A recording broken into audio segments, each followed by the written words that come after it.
Let me tell you a little bit about BetOnline. It remains your number one spot for NBA, MLB, MMA, boxing. It doesn't matter. Every single prop, every single play, every single point, it's all at BetOnline. When it comes to bets, when it comes to props, everything that you need is at your headquarters for sports betting. That's BetOnline. Head to the website right now, use your mobile device, sign up, get a 50% welcome bonus.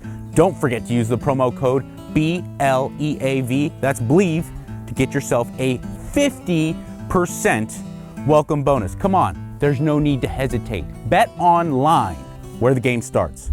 I hope you're ready to have your mind blown with the greatest health and fitness information on the planet. Yes, bitch!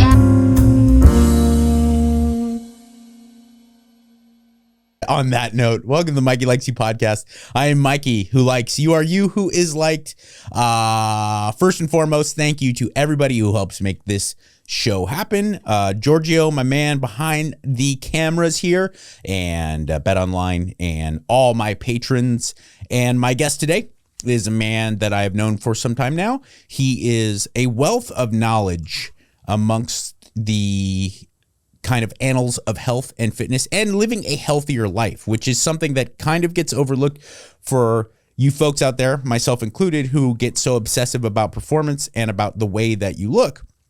How your body feels, how you feel about your body also can get lost in the shuffle. But my man here, Aaron Alexander, who is the brains behind the Align Method at Align Podcast, is how you get in touch with this man on your Instagram feed. He has joined me, and welcome. What's up? I really admire you as a dude. I like you off the mic and off outside of fitness and stuff like that. Yeah. But one thing I really have always admired about you is that many people who are as aware and as consumed as you are with performance and muscularity and aesthetics, oftentimes allow their alignment and their comfort and their well-being in their body to go by the wayside. A lot of people who get really consumed with alignment and mobility and comfort often lose sight of having some horsepower, and that you've been really successful at achieving both and living in that harmony with the two. And that's something that I've always kind of really admired about you. And I wonder, how you came about it, how being able to achieve both, and then how difficult it's been to kind of balance it.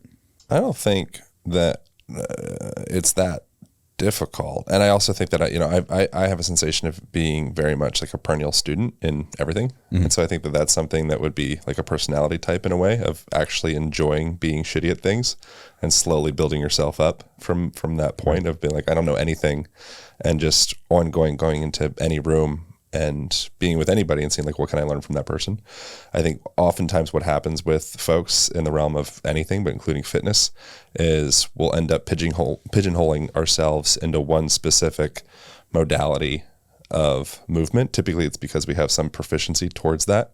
Right. And then we get bigger and bigger and stronger, or whatever, or more stretchy and flexible, or whatever the thing is. And then we get to a point where we're actually painting ourselves into a corner of that modality of movement, but a lot of it comes from mindset. And so I think if you have the mindset, like, I mean, I do this, if there's like a pretty girl nearby or whatever, somebody I want to impress, I'll like immediately press up into a handstand and like, do some kind of weird looking shit like that. Right. And it's just me ultimately seeking validation. And I like want them to see, and I can see myself doing it. And you've already identified what you have to offer to be impressive, right? Correct. I'm sure the 160 IQ guy does the same thing, but same thing. Some it's all virtue signaling. Yeah. I'm just not that smart, or and anything like, and my car is not that interesting, right? And so I just press up into a handstand. No, look, you make a joke, but I'm so guilty of it in the same way, and I'm not necessarily sure that there's something wrong with that? You know what I'm saying? Like we have what we have, right? And you who doesn't want, I get really upset with people in like the mental health world or the self-help world, right? Who are constantly saying like, well, you got to look to push away from validation and everything. And I go, absolutely. You got to live your life to be kind of self-actualized and you don't need outside validation. But at the same time, we're human beings. We're mammals that live in a pecking order. And of course, who doesn't want a pat on the back for being good at something, right? You know, is that inherently wrong? I think it's just being authentic. It's being like bold and brave enough to be authentic with why do you do the things that you do? Like I would rather take a kind of LA, like fake everything, quote unquote, like gold digging chick that is honest with that. And she's just like, I love me some money. I don't care how I get it, but I'm going to get me some money.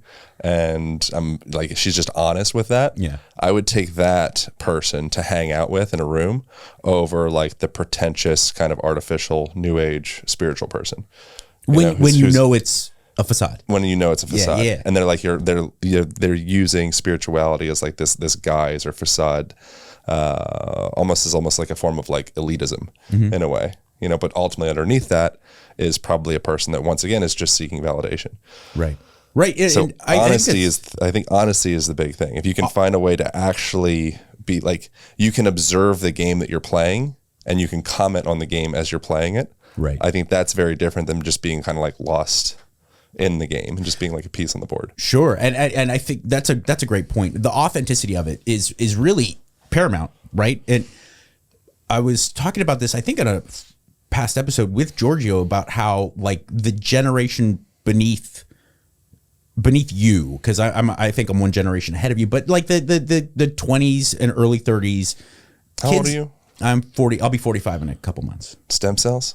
Face stem cells? Honestly, I mean, this is, and I thank you for that, but just gold mine genetics. I come from a long line of Irish, Mexican, right down the middle of people who treated their body and themselves like shit, just like slave labor and horrible diets and everything. And like all of my grandfathers, my great grandparents lived till I was, in my early teens. Beautiful teeth, big full heads of hair. My mom has impeccable skin, and no one is unhealthier than my mom. How's your stress? How's your sleep? Sleep is horrible. Nice. I mean, the worst. Nice. How bad? 4 or 5 hours a night, like average. I mean, definitely some nights a week is 2 to 3. Did Georgia just went, oh. Yeah. Why is that? What's going on? You got thoughts streaming through there? What's happening? I'm a high-strung dude. Yeah. I can acknowledge that my life is good and comfortable, and I have love around me and the whole thing. But I spent 2 decades of doing morning radio, and then also like a decade and a half of hosting Loveline from 10 to midnight the night before. Yeah. So I was like living a life of 2 to 3 hours of sleep, like making it happen that way. That was my existence. I think I got in bad habits, and then I also I just can't quiet my mind down. I'm constantly, and I'm not one of these guys that's like I'm so ambitious that I'm thinking about what I'm going to do and how I'm going to build my career. I can't not think about like authenticity, like what you were talking about, like people just. Do you have a fear of being inauthentic yourself? I think honestly, not even that. It's just like the world around me. Like I'm like a really shitty philosopher, and I'm constantly thinking. He said something to me, Giorgio said something to me. We did a Q&A episode, and people were asking me some basic health and fitness stuff, but then they were also asking me some deeper questions, and I actually had answers. I don't know if they're good or not, but and he said it was really crazy how you would just go on a riff about stuff. I go, you don't understand. I am thinking all day. I might not be amounting to anything. Like the thoughts might be shitty, but I sit and I can't stop, and I can't just go like, oh, it's 10 p.m. wind down, blue light glasses on. What do you think would happen if you did like a darkness retreat? I think I'd get a lot out of it. I think it would be crazy scary for me. for the first bit, but I think it'd be a huge benefit to me. That could be interesting. Yeah. Just to like have like some scenario where you're forced to break through those various different barriers. Yeah. Because like we are in a world, obviously, where we're just completely saturated in the potential for distraction. And that's not good or bad. It's just what it is. And having something like that where it's like you have the accountability of there's nowhere to go, you know, and you're going to go through these various different limits or barriers within yourself. If you were to do something like that, there's also like Vipassana is another thing that's kind of interesting. That's like Vipassana is a 10-day sit where you get up every day and meditate for an hour at a time. You get up I think in the morning you get up at like 4:30 or something kind of ridiculous. Seems pretty intense. Darkness retreat is probably harder. There's something nice about the camaraderie of the Vipassana. But again, what it is it's the accountability of I signed up for this, I traveled to this place, I'm gonna do the damn thing. And that gives the spaciousness for your emotions, yourself, the myelination of different pathways in your brain to actually restructure themselves. Yeah. Because we just don't, if you already have the momentum of all of those thoughts rushing in and kind of like a generally distracted mind, not that yours is distracted, but like mine is, people's are. And then you have access to all of ultimately the drugs that we have access to, being like cell phones, notifications, emails, TV, just anything to kind of get us to get that little temporary dopamine hit. I think being completely pulled out of that reality for some amount of time could be a pretty massive effect. You mentioned that you look at kind of the distractions as a drug, and more and more people I think are opening their eyes to that, but it really is. I mean, because you're just eliciting chemical responses in your body, and I don't necessarily know how much people are aware of how much they're. You know what I'm saying? Like you could say like, well, I eat a great diet, I get my sleep, I don't drink, and I don't use drugs. Yeah. But you're kind of fucking with your dopamine and your serotonin in the same way, right? Yeah. And then you go below baseline from a dopaminergic perspective, and then you just have this like insatiable craving to get it back, you're just trying to get back to baseline, right? You know, and so I think it's a similar thing with like the if you're privy to the game that you're playing and the ways that you're seeking validation and your various different like versions of virtue signaling and such, I think it's fine. It's when you're just like stuck in that and you think that the shirt that you wear, the car that you drive, the freaking whatever, the kind of like theatrics that you do to impress people, that's just you. Yeah. That's when it's kind of like, oh, okay, it would be of value for that person to have a little bit more spaciousness to be able to observe themselves. Yeah. I think it's the same thing with like the various different like micro addictions that we might have in the form of cell phone is the big one.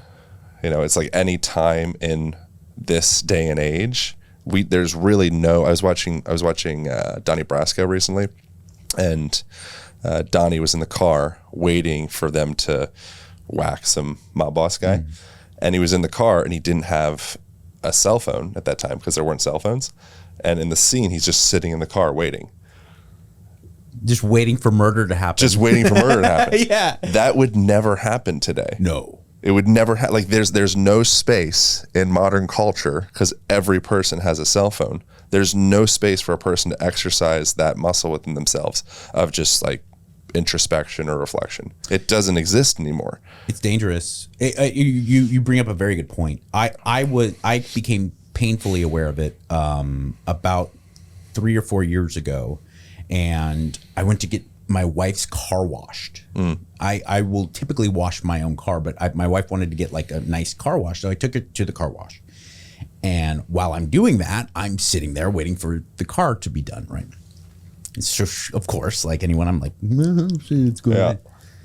And I got to thinking that just 10 years prior to that, in 2005 or something, I would have been sitting there thinking of something funny to do on the radio.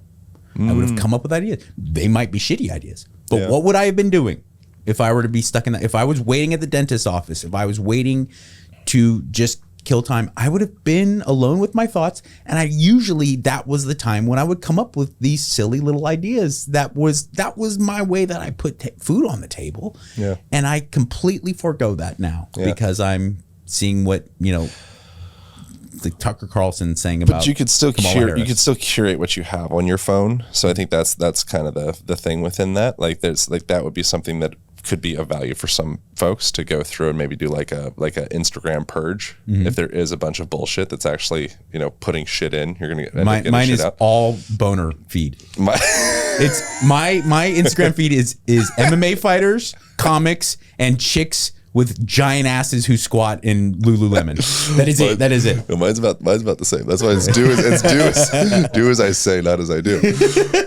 But that would be an example of something that somebody could do if they gave a damn about like the trajectory of their mind. Yeah. But I think the other thing is just little like paying attention to your breath would be something that would be of great value for a person. And that's one of the things, like you can look at your senses, your eyes is another big tool for that. But breath is like, it's known as the king of the nervous system, and emphasizing the exhalation as you're breathing would be a really great way just to calm your nervous system down a little bit. So that would be something that, and it also just take your attention away from whatever the heck you're stressed about or whatever the thing is. I think oftentimes if we're stuck in some stress loop, we're looking to get out of that stress loop. We might be stressed at kind of like a microscopic level, not even realize what it is. And instead of wanting to be with whatever that thing is, our tendency is to seek some avoidant pattern, which would be reaching out for something else. And we just put that sensation off to the side. So interjecting something like that of just like maybe every now and again just getting a few repetitions of, instead of reaching out for the phone, just pay attention to your breath for 5 breaths and then see if you're still in that same place of like, I need that distraction. But I think even just like the baseline is being aware that perhaps I'm using this thing as an avoidance strategy because I don't actually like being with myself that much. And so just that I think is enough to be like, okay, interesting. It's hard to be with myself. It is. Am I okay with that? And if I'm like a big, strong man who likes competition and wants to be like alpha or whatever, it's like, that seems like a form of weakness. Yeah. And so it's like, oh shit, like I can't be with myself. I can lift all these weights. I can, sprint really fast. I can punch people in the face, but I can't get over this hurdle of just fucking sitting with myself. And it's like, how much effort do I need to put into being comfortable in my skin if I can't genuinely be comfortable in my own skin, right? Yeah, exactly. I'm going to the gym, I'm eating my 6 meals of perfectly measured, microbiotic, everything. And yet I can't just literally be comfortable in my own skin. I mean, look, you say I can't be alone with myself. That is 100% the reason. There are other nuances, but when it boils down to it, that's 100% of the reason why I drink and use drugs. I haven't done it in years, in 21 years, but that is absolutely the reason. I could come up with all these lofty excuses. Oh, it's genetics. The reality is like, it was so terrifyingly painful to just be that I needed to be inebriated. I needed to change the way I was. And I think on a smaller scale, that's what the cell phone's doing, right? It's a drug. It's the same thing. Yeah. It's just a socially acceptable heroin, where it's creating like a subtle opiate effect and like a numbing sensation, like, but it's not that different. It's not that different. At least in the systems, it's like from a neurological perspective, the systems it's acting on isn't that much different. What do you think? How much is that causing actual physical medical conditions, in the sense that I heard you talking to Gabor Mate about the ideas of stress, the ideas of anxiety being the root cause of things, genuine physical conditions like cancers, like obesity, whatever it may be. Everyone is like, hey, I saw all of my fitness buddies and my meathead friends were putting up this video of a kids' PE class from the 1960s, and all the kids, they were like freshmen in high school, they were shredded and the whole thing. Yeah. And they're like, look at how things have changed. And people could talk about corn syrup, and they could talk about gluten or whatever. They have many ideas of why. How much of it is just that we're so driven, excuse me, we're so driven crazy by whether it be booze, whether it be nicotine, whether it be cell phones, there's just constant disruption to our kind of our soul, our chakra. Well, you never like learn it in a lot of cultures that I've, I'm obviously not that familiar with Amazonian cultures that have a rite of passage where you put your hands into a glove of fire ants and go through this like sensation of, oh my God, I'm actually reaching some point of I think I'm going to die today, or a Native American culture where you're pierced in your back and you're hung from a tree and you're starving, dancing around a tree for several days, and you're reaching this point of I oh my God, I'm actually going to die. Yeah. Staring it in the eyes. Yeah. Yeah. And that's what a lot of psychedelics do. That's what, ayahuasca, that's a very reoccurring experience with ayahuasca. For example, you're like actually come to a point where I really had to come into acceptance of oh my God, I think I'm going to die. And that's actually something that's built into cultures around the world. American culture or Western culture, and not to like romanticize anything else. Like it's just, I think there's benefits and detriments to everything. But we don't have anything like that. We just have this kind of blurry passage from childhood. We did for a while, a long while, the huge chunk of the existence of this country. We had war. Yeah, right. For young men. Right. That was pretty much it. Like if you were a healthy guy, 18 to 30, there's a really good chance you were going to grab a rifle and go really stare death in the eyes. Wow. And now it's rather seldom, right? Yeah. But I think you're onto something. Yeah, I agree. But if we look at it, for the majority of this country's existence, up until about 50 years ago, that was our rite of passage. Was the ultimate rite of passage, right? Yeah. I wonder how maligned something like a rite of passage like that is in comparison to like a controlled death with the compassion of the tribe around you, compared to being a boy and thrown into the situation. Okay, here's a gun. Now go shoot this stranger in the chest for God knows why. And then you find out 5 years later, it's like, oh boy, maybe I shouldn't have been there in the first place. That's a very great question. And the reason I think that very recently I've come to understand at least a little bit more of where we could go with that. Because since moving here, my friend network is largely, I have that sneeze coming in, is largely men who have actually gone to war. He's United States servicemen. And one of the things that the malaise that comes with coming back to normal person world is obviously the excitement and the level of importance that they have. Driving $1 billion pieces of machinery or being in charge of other men, you feel important. But also, every single one of them to a T is the extreme level of camaraderie that they have a tribe. And now you come back here and it's like Instagram and 24-hour media, your tribe just dissolves. Yeah.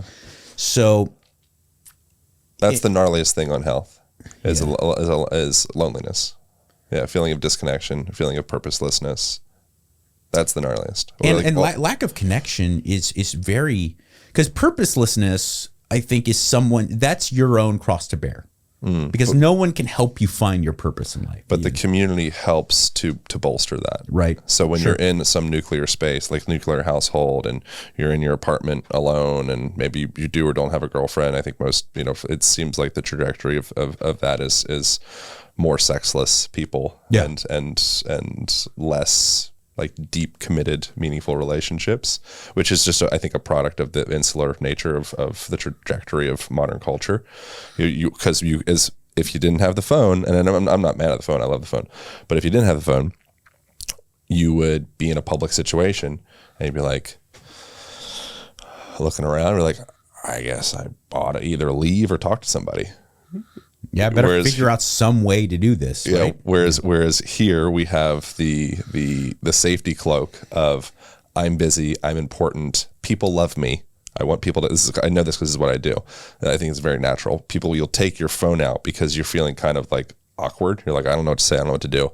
I'm just going to take my phone out, and then that creates the appearance that I'm loved by someone. And And I think a lot of that, it's like that sensation of like we're part of a tribe. It's very carnal for human beings.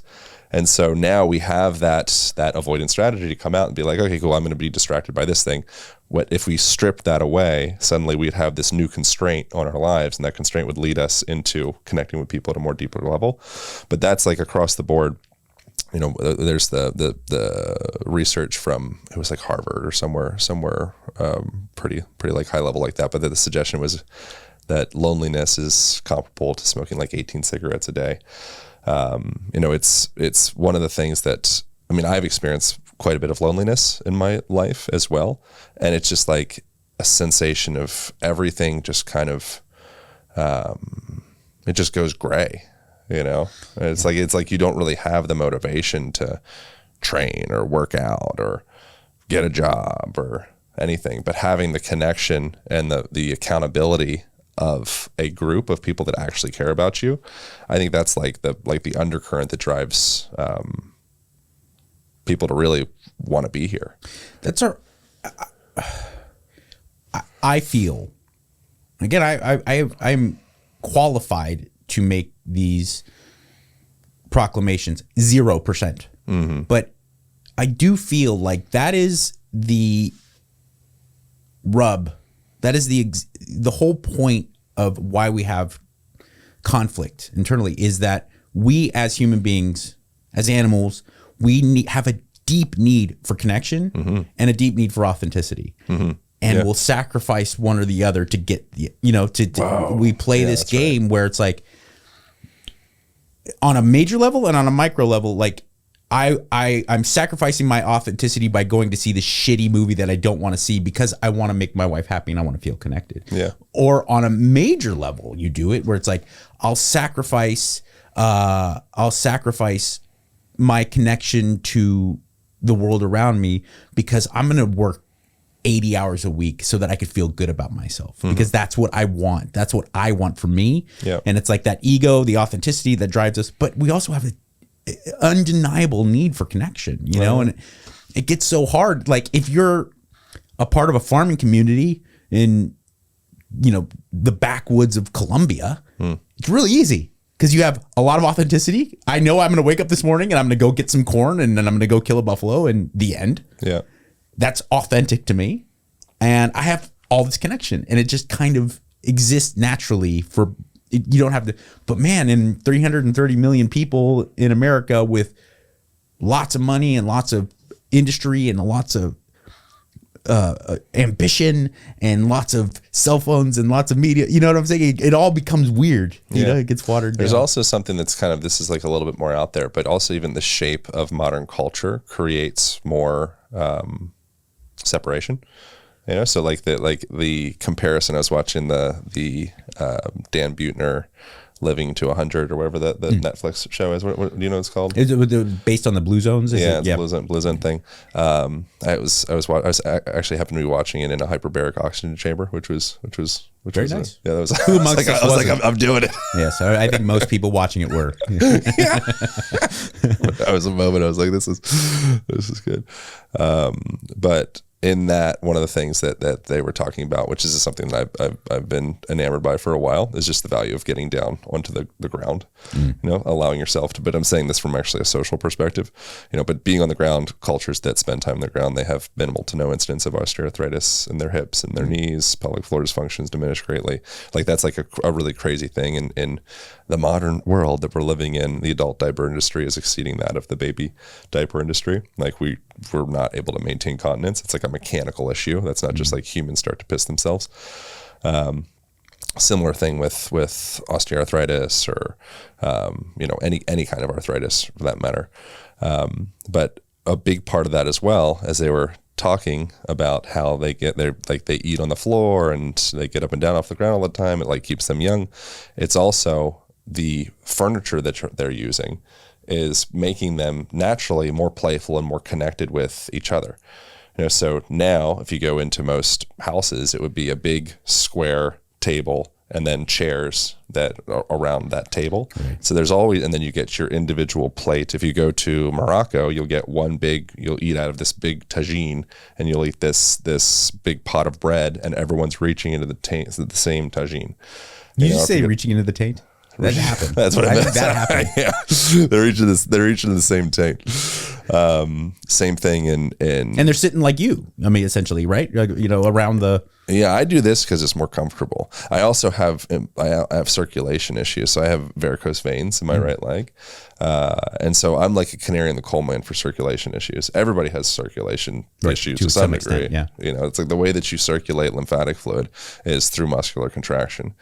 So if you want your body to be able to be well circulated, which a well circulated body is a healthy body, it would be wise to get a little flickering of your legs in.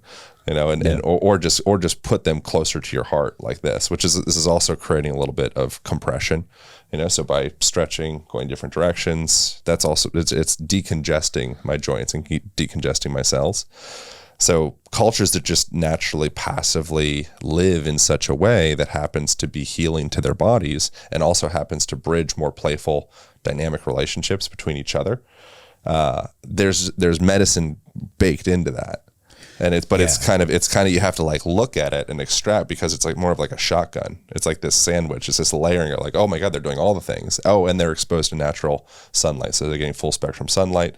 They're probably getting a little bit cold with regularity. They're probably getting a little bit hot with regularity. They're probably walking with regularity. So they're getting the good stress. They're getting the good stress. Yeah, on a regular level. That's an exciting way of looking at it too. Is that shotgun approach? It's the same thing I say about people who are not active and they think like, I'm reluctant to get into weightlifting or jujitsu or something really extreme because they're like, it's gonna hurt me somehow. And I go, maybe.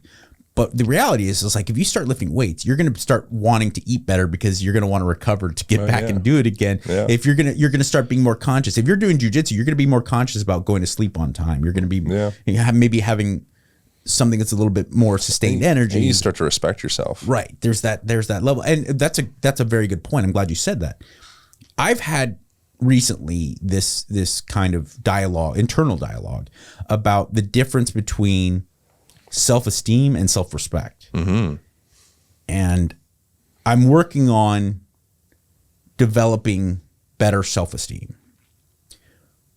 But I think one of the aces in my sleeve was that I always had some level of self-respect. Mm-hmm. That it literally was as simple as I did someone else's podcast the other day. This girl, Erin, she asked me about getting clean, and she's a normal. She's not a drug addict, but she was asking me about the process of like coming to grips with it. And I was telling the story, which I probably told so many times, and I normally kind of casually do it, and I'm not active with it. But as I was telling the story and thinking about it, how unbelievably innocuous the day was when I decided to give up drinking and using drugs in comparison to the times I've OD'd, the many times I'd been arrested, the times that my parents had cried in front of my face because they were so scared and disappointed, and my friends ostracizing me, all these things, these negative consequences.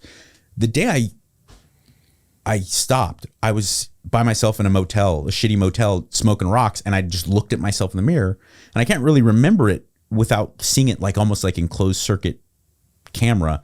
I just got up and walked over and got the yellow pages and looked up recovery centers, and that was it. There was nothing kind of grandiose about it. There's nothing aggrandized about it.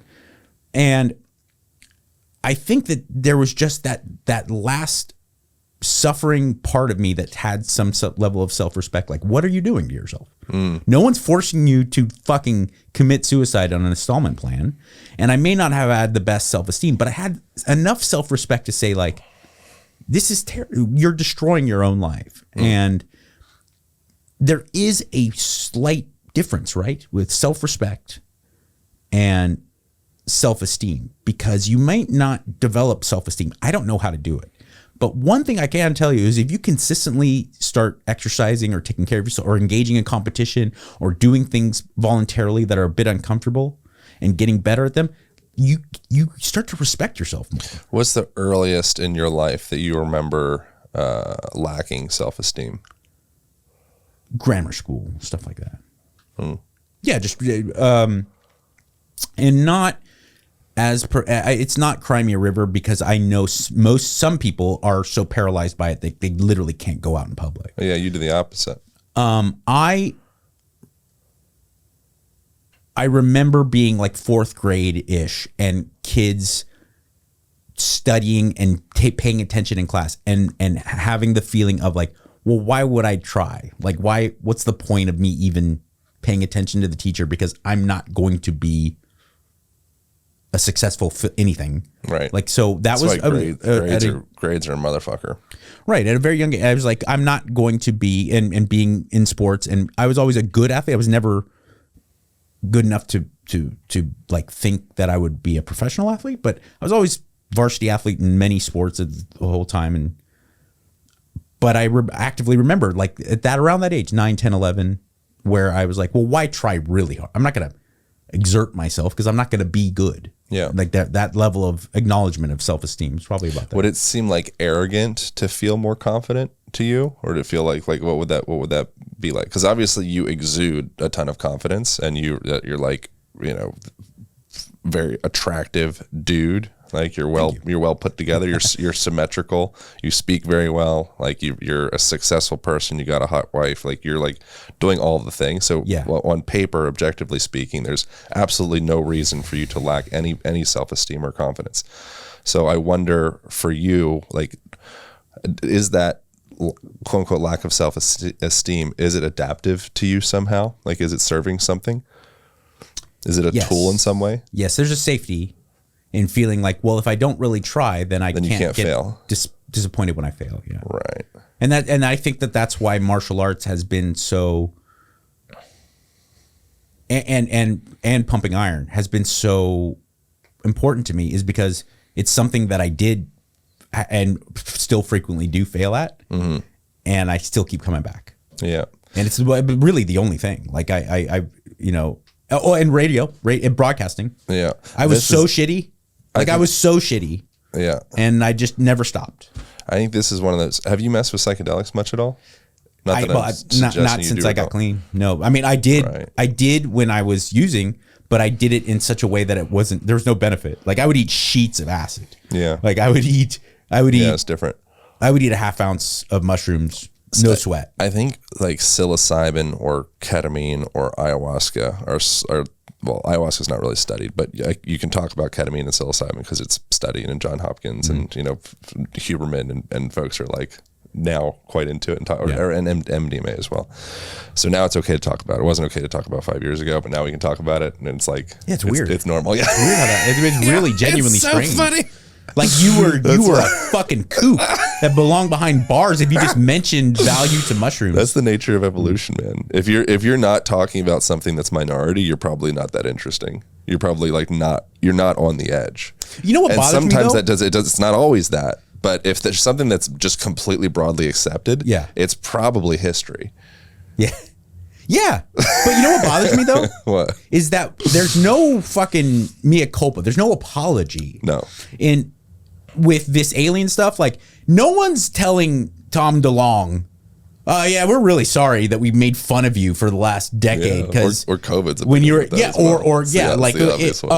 whole mask thing or whatever it is, and I don't want to get political about COVID stuff, but there's no like, we were off base. Like there's no drug czar that's coming out and being like, wow, there's a lot of value to psilocybin, and I'm really sorry that I fucking totally, you know what I'm saying? Like I wish people would do that. That's all. It's not going to happen. No. But one of the benefits of that, I mean, it potentiates neuroplasticity and allows your brain and ultimately like emotions, and I would say spirit, but it's harder to communicate about that in a kind of like scientific way. But it allows the potential for you to actually literally remap the way that you think and the way that you feel, which there's a lot of things that can be that. Mm-hmm. But I think it takes pretty, extreme type scenarios. I think even just traveling can have that type of effect because it takes you out of what is common. So everything becomes new. So it potentiates that possibility of you saying like, well, hold on, everything is new. maybe some part of me could start to adjust as well. Whereas when you have the momentum of your lifestyle and your friends and your routines and all of that stuff, I think it can become a little bit more challenging to change. But one of the magical things about something in a culture like we live in, which is very routinized, very insular, very kind of like, it's pretty hard to create big change in a culture like that, I believe. Something like a psilocybin or an MDMA, maybe a ketamine as well, or an ayahuasca, which there's not enough science around it, but whatever, there's enough people that have had the experience. It's been shown from what I've seen in relation to like PTSD, depression, anxiety, things of the sort, to have pretty like massive magnitude impacts on that, to the point of like feeling like that depression that I had for X amount of years suddenly isn't there anymore. Right. In a session. That's not like a guarantee, but that's something that has happened with consistency, where it allows the person that space to really get pulled out of the pocket of who they think they are for a span of X amount of 4 hours or whatever the thing is, and just allows that person to be able to get a bit of that vantage point, to be able to observe the board. It's coming back and be like, oh yeah, like why do I do what I do? Why have I committed myself to this story of a lack of self-esteem for the last 30 years? I think that's an excellent way of looking at it. And you're totally right. Like imagine, like even think back to going on vacation. It doesn't have to be, we're not talking about south of France. Just go on a camping trip with your buddies or something. You get out of town. Yeah. That break of your routine kind of makes you get a little bit more explorative. Oh yeah. But I wonder, my only concern is, and I'm a big believer in any port in a storm by any means necessary, whatever helps you be healthy, right? Yeah, right. My concern with plant medicines and... It's such a terrible name. Is it? I mean, it just sounds soft.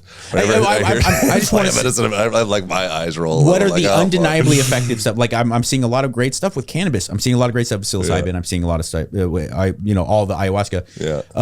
I guess MDMA and the LSD stuff isn't really plant based, but psilocybin mostly is what I'm looking at. It was like, sure. Yeah, there's the science is hard to argue with, and I remember back to having like really beautiful experiences of actual introspection and thinking about the world using mushrooms and stuff. But my only concern is that we live in a country where there's so much devastating trauma. Like it's become so prolific and so kind of ubiquitous, the real trauma, domestic abuse, sexual abuse, things like that.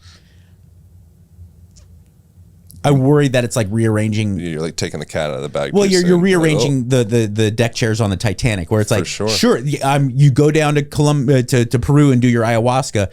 That's amazing. You feel like a different woman. You get back home and your husband punches you in the face again. Yeah, like, it doesn't. Yeah, if you're not doing the quote unquote integration and actually reevaluating and creating active shifts in your sober reality, then your ayahuasca trip was you probably could have saved the $5,000 or whatever. Yeah. But if you do make those changes, then it might be one of the most impactful experiences of your life. And that's based off of just, I've heard a lot of people say that, like with consistency. I have too. It's been, I must point out, I'm not a specialist in it, but I know so many people who have struggled and work really hard to live a healthy life. Yeah. And to a T. One of them has come back from doing ayahuasca and had anything but amazing things to say. Yeah, and I would argue it's not like if you go back to the same reality and you don't actually take the initiative to create change, it would be like changing the deck chairs on the Titanic.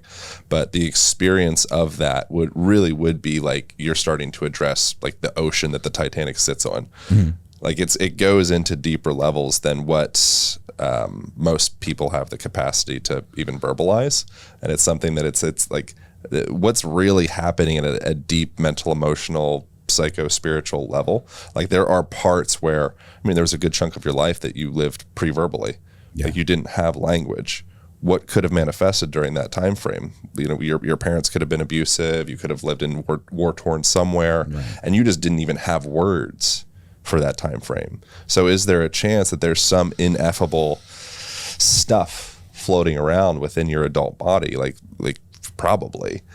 You know, and so something like deep introspection in the form of meditation, breath work, psychedelics, all of that allows the space to actually get in way beyond the deck chairs on the Titanic. It starts to get into spaces that it's like the engineering and the architecture of the ship itself. And that's the thing that they just are these really powerful tools that act as like these very significant levers that if we understand them and we have intelligence around them, we have like responsibility around them, and we can actually really understand how to use the tools well, because the tool is only good as the user.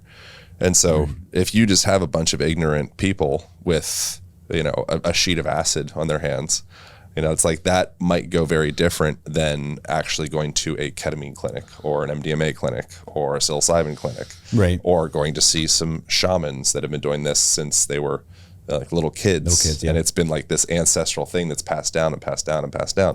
I see it in recovery, in like traditional 12-step so much.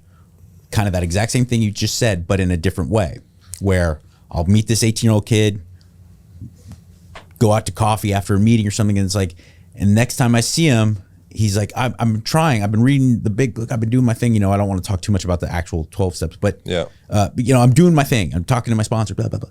I think the 12 steps is like Fight Club. It kind of is. Yeah. Well, you're like, it's kind of like Fight Club, except that you're not encouraged not to talk about it. Like, you're really not supposed to talk about it. And it's like, Steve-O and I have talked about this. It's like the whole anonymous part, it's kind of gave that up, you know, like, and I'm clearly nowhere near as famous as Steve-O or James Hetfield or one of these people that's dealt with it in public. But hosting Loveline, I have no choice. I had to talk about it openly. And so there was a little bit of the stuff where I had to fudge on the anonymity and not talking about it.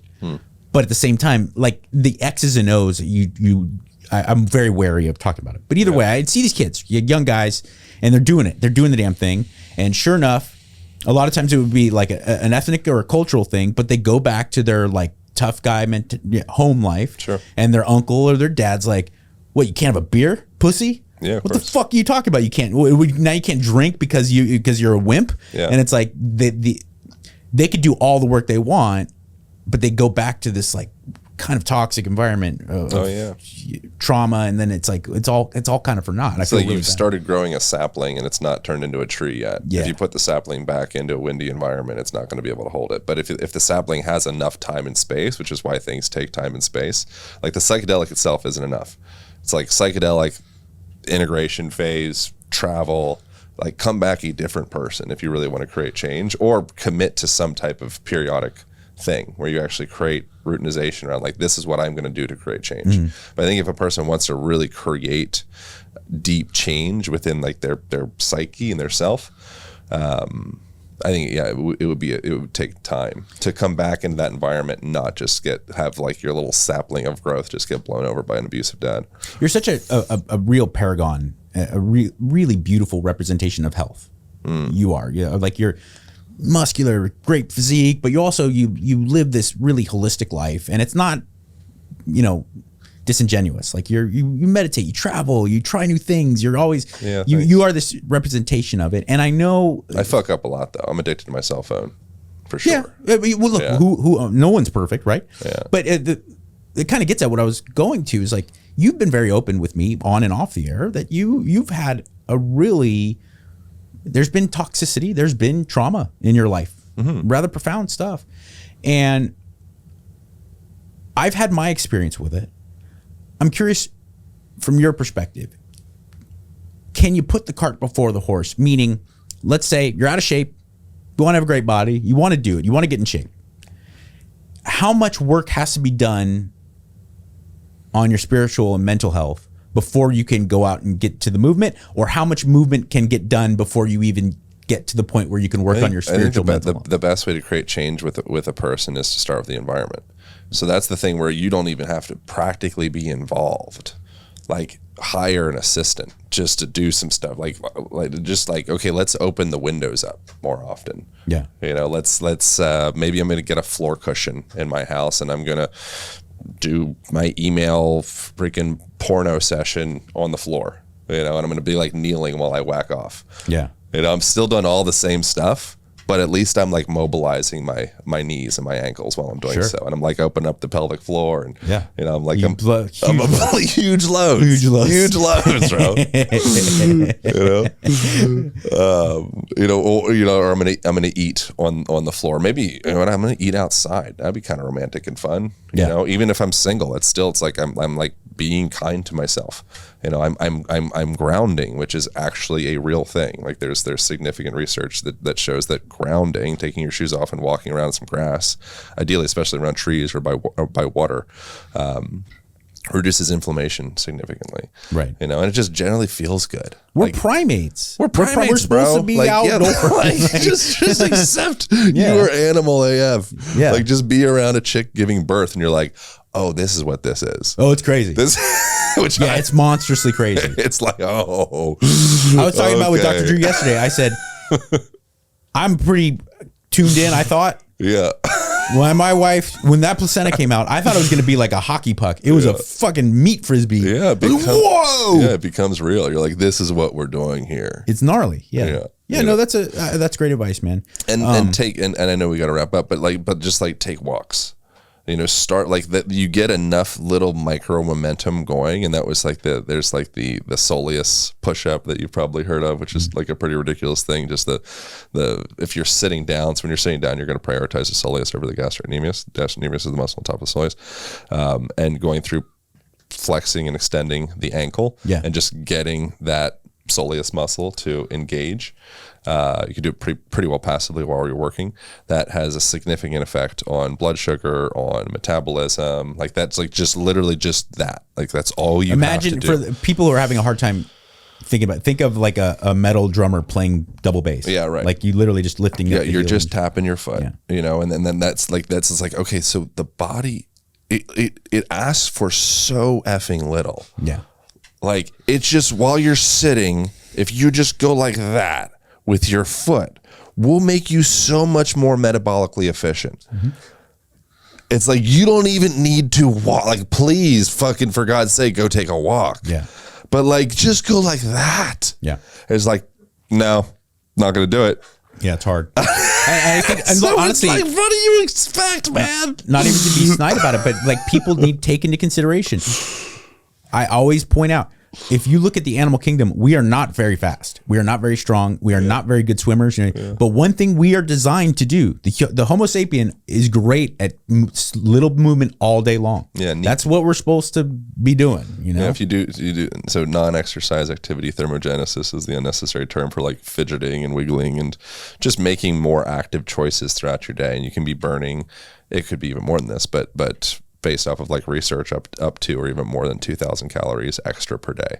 So if you're trying to lose some fat and you want to just go by, you know, the law of thermodynamics and just expend more calories, you don't even need to work out.